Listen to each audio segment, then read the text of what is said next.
منتسبي الدورة، أسعد الله أوقاتكم. أهلا بكم في البث المباشر من مقر جامعة تشرين للأحجار الكريمة.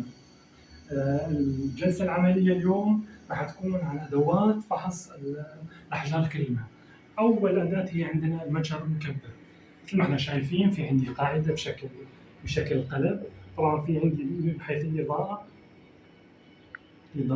في عندي إضاءة ساقطة وإضاءة نافذة. إذا بحط بالطريقة هاي عم نشوف الضوء ينفذ من داخل البلورة. أما إذا غيرنا فعندي الضوء من هون مثل ما احنا شايفين يسقط على البلورة من الأعلى. طبعا هذا المتجر كثير بيساعدنا مشان تحديد نوعية الشوائب الموجودة في البلورة.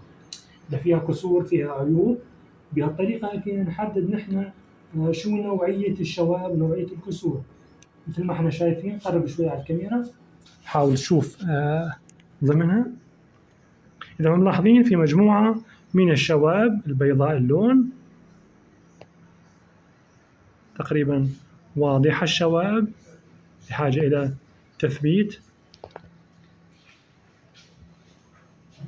أكثر من هيك. وضحت تماما.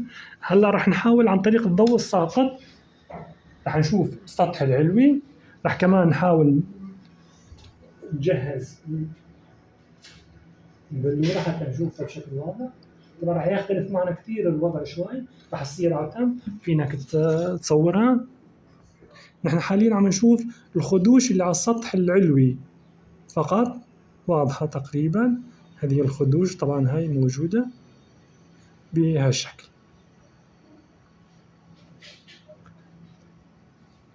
وضحت. طبعا في عندي هون تكبيرات.